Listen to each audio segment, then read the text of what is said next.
हाँ नहीं करना ना, तो जो मैं बोल रहा हूँ पास में सारा ट्रांसलेट करो, जो आपको वर्ड समझ आ जाए वही ट्रांसलेट करो। सारा पास्ट में ही बोल रहा हूँ, ऐसे कोई प्रेजेंट की बात नहीं है, सारी सारी होना तो सारा ट्रांसलेट हो सकता है, बट आप करो तो कितना ही करो बट चलो।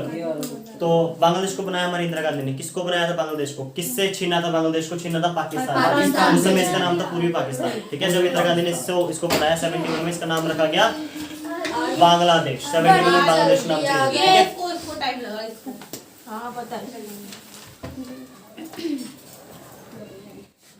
तो 71 में पूर्वी पाकिस्तान का नाम चेंज हो गया, क्या हो गया, बांग्लादेश हो गया।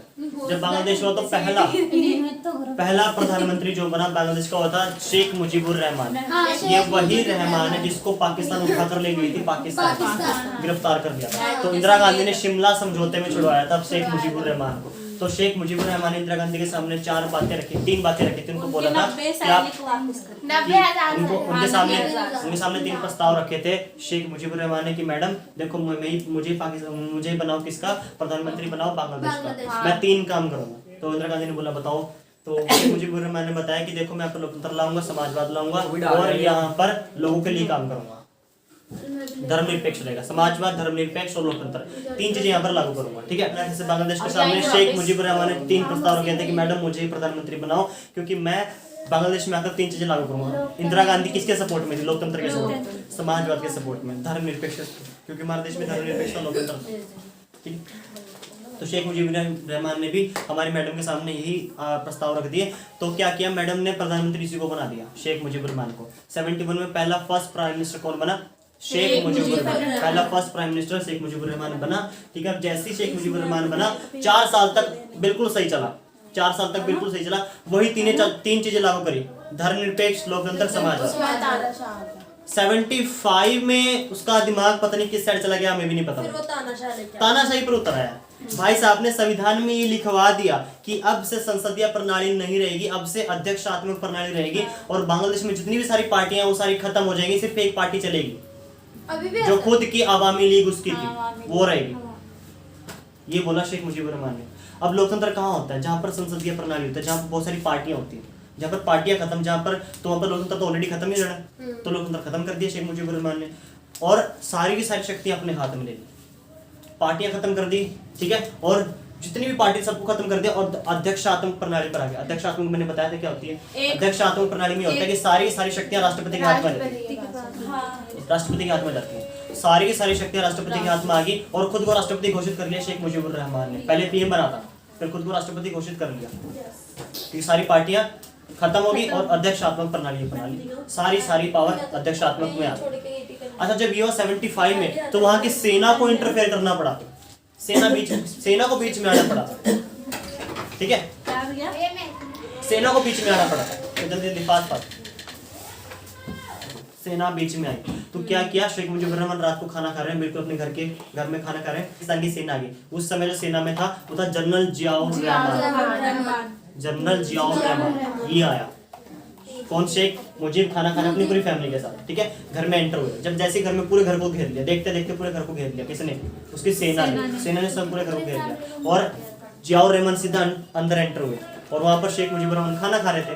तो जियाउर रहमान ने बोला कि सर ये लीजिए, तो उसको लगा ये क्या है, तो उसने देखा कि ये है क्या, तो उसने बताया पढ़ लो आप, हम नहीं बताएंगे आप पढ़ लो।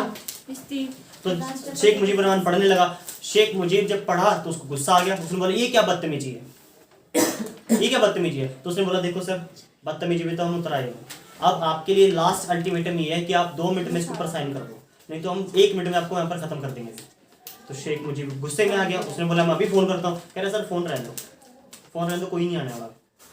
तो तिल मिला गया, जब तिल मिला गया तो क्या किया, उसने साइन नहीं किए तो उसको क्या किया, शेख जियाउर रहमान ने उठाई गन, उठा दिया, उड़ा दिया उसको। उसके 2 बेटे बैठे थे उनको मार दिया, उसके 2 बेटों की 2 वाइफ थी उनको मार दिया, घर में 2 सर्वेंट्स थे उनको मार दिया, सबको मार दिया। लेकिन उस समय एक लड़की उस समय उनके घर में नहीं थी, वो पढ़ने गई थी, बाहर थी। और वही आज शेख हसीना आज बांग्लादेश की पीएम है, प्रेजेंट की भी आज वही पीएम है। वो उस समय वो बच गई थी, अगर वो ना बचती तो आज प्रेजेंट की पीएम वो शेख हसीना ना होती। वो शेख मुजीबुर अभी मिलके गई है, प्रेजेंट में मोदी से मिलकर गई है, ठीक है।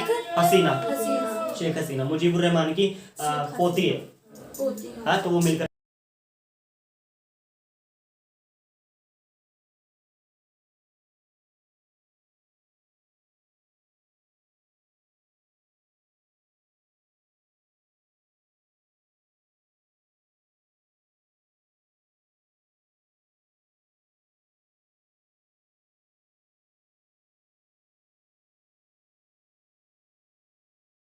75 में कौन आ गया? पढ़ाकू बच्चा। पार्टी आ गई, किसका नाम? उसका नाम था बांग्लादेश नेशनल पार्टी। हाँ। बांग्लादेश नेशनल पार्टी क्या हुआ बताता हूँ कैसे बनी बांग्लादेश नेशनल पार्टी। जब जियाउर रहमान आया तो उसको भी लोगों का लोकतांत्रिक जो आंदोलन उनके सामना करना पड़ा। लोगों ने मना किया कि भाई हमारे नेता का, अब नेता तो उड़ा दिया, रात रात उड़ा दिया, अब वो बता नहीं रहे नेता कहाँ गया। अगर लोगों को बता देंगे लोगों में अराजकता फैल जाएगी, लोगों में हिंसक भावना पैदा हो जाएंगी। इसलिए उन्होंने बताया नहीं कि कहाँ चला गया वो आपका शेख मुजीबुर रहमान, उनका बताया नहीं। तो क्या किया जियाउर रहमान ने, क्या किया, अपनी एक पार्टी बना ली और इलेक्शन हुआ। इलेक्शन में उसने अपनी बांग्लादेश नेशनल कॉन्फ्रेंस बना ली, बांग्लादेश नेशनल पार्टी बना ली। जब वो बना ली तो 79 में फिर वो जीत कर आया था फिर लोकतांत्रिक चुनाव के दौरान। कौन? नेशन था भैया बांग्लादेश नेशन क्योंकि लोगों के आंदोलन लोगों ने आंदोलन कर दिया ना। ये नेशन था Bangladesh nation party, national party, Bangladesh national party. Nation लिखा। कोई बात नहीं, तुम ठीक कर लो, national party, Bangladesh national party, ठीक है। तो सैनिक शासक जियाउर रहमान ने क्या किया, उड़ा दिया शेख मुजीबुर रहमान को। फिर लोगों ने उसका विरोध करना शुरू किया। तो जब लोगों ने विरोध करना शुरू किया उसको लगता मुझे अब इलेक्शन करके आना पड़ेगा, क्योंकि पहले सैनिक था। उसको लगा कि अब मुझे इलेक्शन करके आना पड़ेगा। 79 में इलेक्शन हुए तो उसकी पार्टी जीत कर आई, जिसका नाम था बांग्लादेश नेशनल पार्टी। ये बनी और जीत कर 79 में, ठीक है। 79 में पार्टी विजय रही, ठीक है। फिर जियाउर रहमान की भी हत्या कर दी, और वो भी एक सैनिक तानाशाही ने, सैनिक तानाशाह जिसका नाम था HM इरशाद, उसने छोड़ा दिया। HM इरशाद ने उसको मार दिया। किसको? जियाउर रहमान को। कुछ समय बाद जब उसको मार दिया तो जियाउर रहमान के खिलाफ भी लोग खड़े हो गए, जियाउर रहमान के खिलाफ भी लोग खड़े हो गए। उसको बोलने लगे तुमने हमारे नेता को कहाँ भेज दिया। अब वो भी नहीं बता रहा कि कहाँ भेजा है। लोगों को समझ में आ गया कि वो भी चला गया, वो भी चला गया। तो लोगों का आंदोलन बड़े स्तर पर बढ़ गया। जब बड़े स्तर पर बढ़ गया तो भाई साहब को क्या करना पड़ा, 1990 में लोगों के आंदोलन के कारण, और सबसे ज्यादा जो इस आंदोलन में जो सबसे ज्यादा शामिल थे वो छात्र थे। जिस समय किसी भी युग में देखना, जिस समय क्रांतिकारी छात्र आ जाए, क्रांतिकारी छात्र सड़कों पर उतर जाए ना, उस समय कोई बड़ी क्रांति आने वाली है, ये तुम देख लेना हमेशा। जिस समय छात्र सड़कों पर उतर जाए, अभी छात्र सड़कों पे नहीं उतर रहे, अभी कुछ नहीं है। जिस दिन छात्र सड़कों पर उतर गए ना, उस दिन इस देश का काया पलट हो जाएगी। जैसे पहले छात्र उतरे थे सड़कों पर, 77 में सरकार गिरा दी, छात्र ही तो थे में आंदोलन करने में। मोरारजी देसाई छात्रों का था, जेपी भी छात्रों का था, गिरा दी सरकार। गुजरात में और बिहार में सरकार गिरा। लालू प्रसाद यादव भी उसमें था, वो भी छात्र ही था, कॉलेज का छात्र था, वो भी छात्र ही था। तो वही बताया कि जिस समय छात्र सड़कों पर उतर जाए उस समय देखना कोई बड़ी क्रांति आने वाली है। और यहाँ पर भी यही हुआ, छात्र सड़कों पर उतरा है। जब छात्र सड़कों पर उतरा है तो HM को छात्रों के कारण 1990 में इसको क्या करना पड़ा, इस्तीफा देना पड़ा। और 1991 से यहाँ पर लोकतंत्र सरकार, लोकतांत्रिक HM इरशाद को सबसे लेट नेपाल में वो नहीं 1991 से यहाँ पर लोकतांत्रिक सरकार है। आज में नेपाल में तो 2008 में आया ना लोकतंत्र। यही मैं पढ़ा था, पहले मेरे को ये पढ़ाना चाहिए था, क्योंकि ये 1991 की बात है, वो 1990 शुरू हुआ। जियाउर रहमान को HM इरशाद ने लुटा दिया। हाँ, उसने लुटा दिया, नहीं खर्च कर दिया, दोनों जर्नल खर्च हो गया। तो दोनों मर गए। इरशाद को इस्तीफा देना पड़ा लोगों के आंदोलन के कारण, वो मर गया था इसलिए। HM इरशाद मरा थोड़ी था, उसको इस्तीफा देना पड़ा छात्रों के आंदोलन के कारण। छात्र आंदोलन में ज्यादा भड़क गए तो उसे इस्तीफा देना पड़ा। इसमें तो तेरे को छोड़ नहीं रखा। तो ऐसा बांग्लादेश में 1991 से क्या किसकी स्थापना हुई? लोकतंत्र की। हमने बांग्लादेश का